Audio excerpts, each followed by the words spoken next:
Good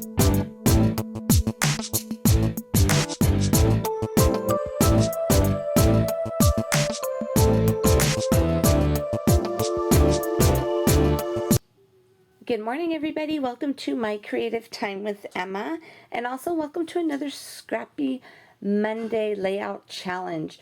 For today's challenge, it is going to be a sketch challenge, and this is it right here, and you will see a picture of it on my blog as well. Beside it being a sketch challenge, I would like you to add fibers to it, like burlap or even ribbon, whatever you want that will look good, but any kind of fiber, like examples for you. Let's see, it could be like jute, twine, hemp, burlap, something of that nature. And we all have twine, right? So basically what I used some color box 12 by 12 textured cardstock that I got from Walmart, and I believe it's like maybe $4.99 for like a little pack of 24 sheets of 12 by 12, which is a really good deal. Then I'm using some paper here, and I already kind of put the first part down already. This is from a paper pack that I had got from one of the featured buy from my craft channel. It was a lime twist collection that came with a whole bunch of different papers and different little cutouts and stuff like that. So what I'm going to do, I've had a few, this is going to go right here, but I've had a few questions about my sewing machine. They want to know what settings I use for it and all of that good stuff. So we're going to go ahead and I'm going to sew this for you on my sewing machine, so I could just show you. I'm not a professional, so just a little disclaimer. I'm not a professional, so basically I'm kind of learning myself as I go along. Okay, everybody, so let's go ahead and go to my sewing machine really fast. Okay. Here she goes right here. I actually just have her on the opposite side of my desk because my craft table is big enough where I could do that.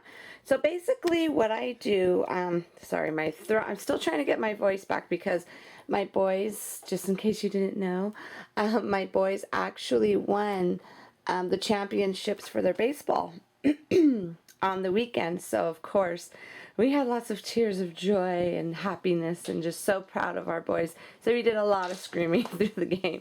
So anyways, just cheerleading, trying to be good cheerleaders for them. So anyhow, basically this is it right here. And then what I do here, it's just a Singer heavy duty one. I got it on, I believe it was on sale for $2.29, I want to say, which I didn't think was too bad. I've seen some other ones, but when my own experience, when I went for the really, really less expensive ones, they broke on me easily, and I didn't want that with this. I want it to be a little bit more sturdier, just in case I need to like fix my husband's pants or something for his work clothes that he usually comes home with holes in it. But most likely I'll be sending it to my mother. But anyways, this is more for paper, but I was just kind of throwing that out there just in case I wanted to do something a little bit more heavy duty. So anyways, what I do is I set this dial up here to 2, and then I set this here to 2, and then the bottom part here is you have a whole bunch of stitches here. So if I wanted to do a blue stitch, and then basically I just set the dial here, and that'll cut all the blue stitches for me. But I am keeping it here on the black part because I want to do the black stitch, and I want to do the zigzag. That's like my favorite one right now, because it just looks cool. And this is the zigzag, and you know, the little dial shows you basically where it is, okay? So what I'm going to do, this is going to be kind of awkward here, so let's cross your fingers this works, because I might have to put it a little bit closer to me to do this. So hold on one quick second. Okay, I'm going to have to do this like in an angle here, so I don't have the camera in front of me. I couldn't do it that way because it just wasn't working for me. So basically what you want to do, there's a little handle back here. I'm not sure if you see that in the camera or not, but anyways, you just push this little lever, I don't know what it's called, to be honest with you. You just kind of put it down so it could keep your paper or whatever you're using in place there. And then you just get your little foot pedal. Now you don't have to go fast or anything like that. Just go, just as slow as quick as you want. Just kind of guide it where you want your little stitching to go. And I could see I messed up just a teensy bit. Like I went a little crooked, but that's okay. Remember, no mistakes, right? Let me move this stuff out of the way there. Okay, let me go. This is the first time I'm actually sewing on a 12 by 12 paper, actually. So I have to move a little bit of stuff there. So what I do when I get to the end, I'm not sure if I'm doing this correct or not, but what I do is I just kind of lift that little lever again, and then I turn my paper around. Oh, that looks pretty already. Then I just turn my paper around. And I go ahead and continue. And like I said, you can do it as slow as you can, or you can do it as quick as you can. It's all at your own discretion. I'm just going to go ahead and just quickly go around here really fast.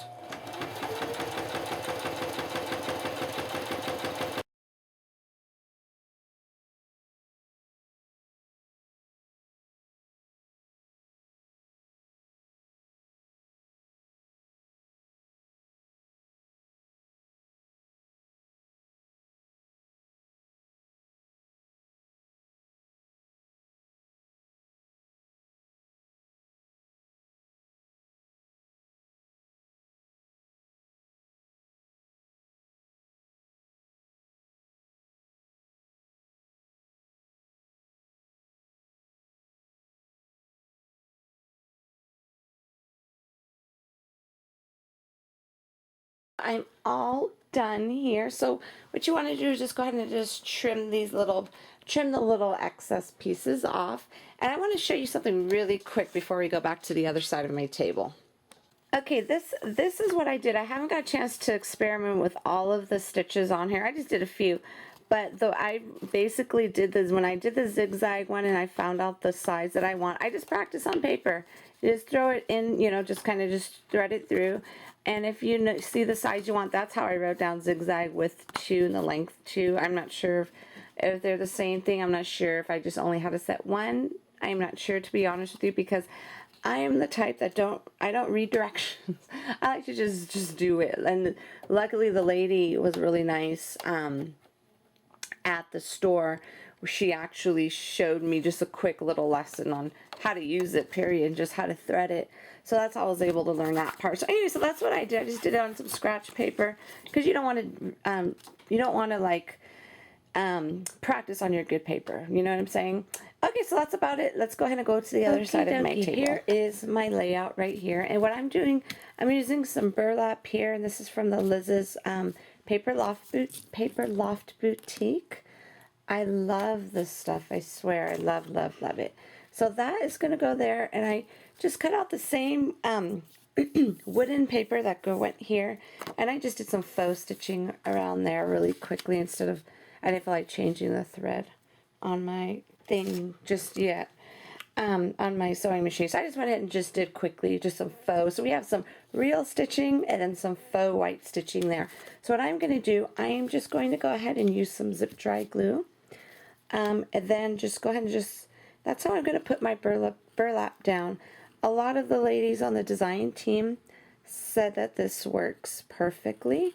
Usually I use my staple, my little 1/4 inch stapler to put this down, but it won't reach, being that this is a layout and not a card or actual not a card or a tag.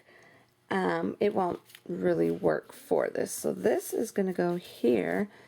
Now remember, when you're following a sketch, as long as you have the elements there, they don't have to be like perfect.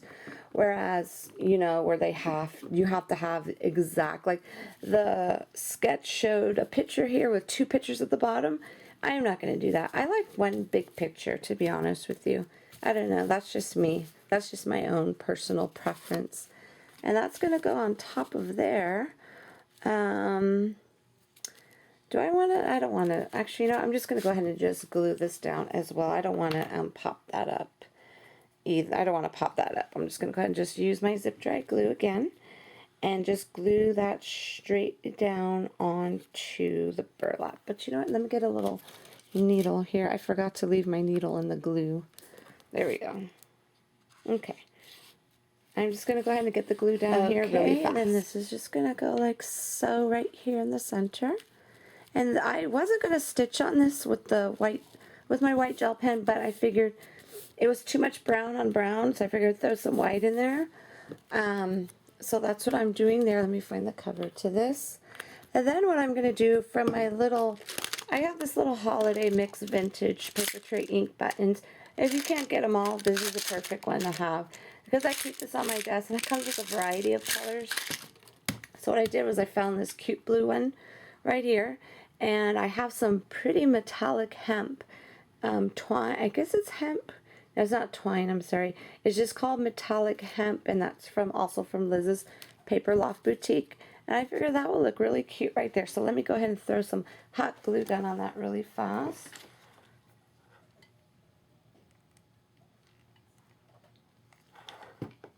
Okay. And that's going to go right here. So cute. I love buttons on layouts. Okay. Let me just kind of make that a little bit even with the other side.